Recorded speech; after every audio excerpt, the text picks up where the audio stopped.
Failing to stick to a new routine often indicates a specific underlying misalignment in your personal behavioral architecture. Standard self-help advice suggests finding your why or trying harder when a habit fails. From the perspective of behavioral science, these are low-probability strategies for long-term change. Conscious decision-making carries a strict neurological cost. Every time you force yourself to execute a task, you are drawing from the prefrontal cortex, a resource beta subject to rapid fatigue. Constructing a goal around this finite resource creates a structural vulnerability. This is the motivation trap. This graph illustrates the biological reality of that trap, a massive spike of inspiration followed by a jagged exponential decay toward zero. We strike through that decaying curve, replacing it with a flat horizontal line representing functional system architecture. Because motivation is a volatile and finite resource, any routine that relies on it as its primary engine is statistically likely to fail over a long enough timeline. To build a system that bypasses that attrition rate, we have to move past subjective effort and look at the clinical data regarding habit timelines. The popular idea that it takes exactly 21 days to form a new habit is a cultural myth with no basis in actual neuroscience.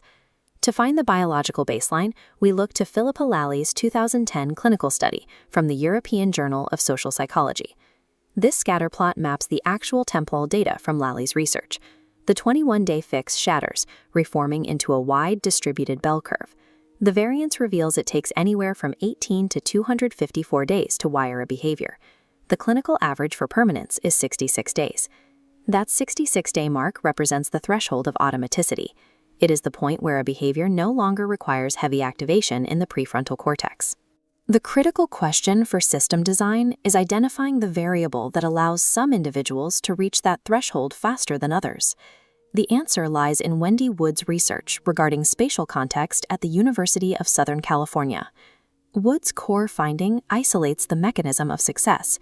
Individuals who form habits quickly do not rely on willpower. They construct environments where friction is eliminated. The willpower model requires fighting your environment daily. The context model relies on the environment itself to trigger the action. Reaching the 66-day mark via brute force creates a high rate of attrition. Successful automation depends on engineering physical spaces that handle the heavy lifting. We can trace the architecture of this environmental automation back to Charles Duhigg's work, which mapped the basic circuitry of human behavior. That circuitry was later refined into a more granular behavioral framework by researcher James Clear. To repair a broken routine, we must view human behavior as a mechanical circuit that can be objectively diagnosed and optimized. This diagram represents the habit loop, the core algorithm running constantly in the background of your brain. Node 1 is the cue. This is the environmental trigger that initiates the sequence. Node 2 is the craving. It is the neurological prediction of a reward that generates the urge to act. Node 3 is the response. This is the physical execution of the task itself. Node 4 is the reward. This delivers the dopamine feedback that tells the brain to remember this specific loop for future use. Here is the structural failure point for most professionals. They focus their energy almost entirely on Node 3, the response. If the outer nodes are unoptimized, the response node requires an unsustainable amount of activation energy. The engineering solution optimizes the cue and the reward, bypassing mental resistance at the response. A perfectly engineered habit loop operates autonomously, transforming unreliable discipline into a background algorithm. We can now take this clinical theory and synthesize the data into a single executable operating system. This blueprint outlines a functional behavioral architecture, the three-step growth system. Step 1 is write the algorithm. Peter Gollwitzer's research demonstrates replacing vague intentions with strict logic increases execution rates. Zooming into the blueprint, we see implementation intentions. You replace a goal like "I will work out" with a conditional if-then statement tied to your context. Step 2 is shrink the node, utilizing the methodology developed by Stanford researcher B.J. Fogg. Fogg's Tiny Habits protocol dictates that the response action must be shrunken until it requires near-zero activation energy to complete. The second half of Step 2 is temptation bundling. Layering an immediate dopamine hoard during that tiny action begins the process of wiring the loop into your nervous system.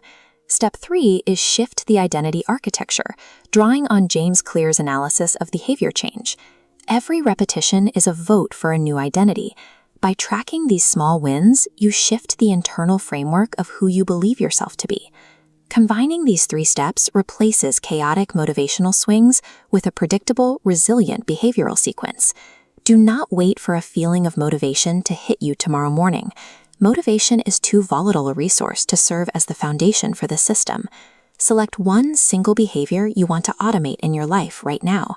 Use this algorithmic formula to initiate the system. When current habit, I will tiny new habit. Take that written algorithm and place it in the exact physical context where the trigger is meant to occur. Let go of the need for willpower. Systemize your environment.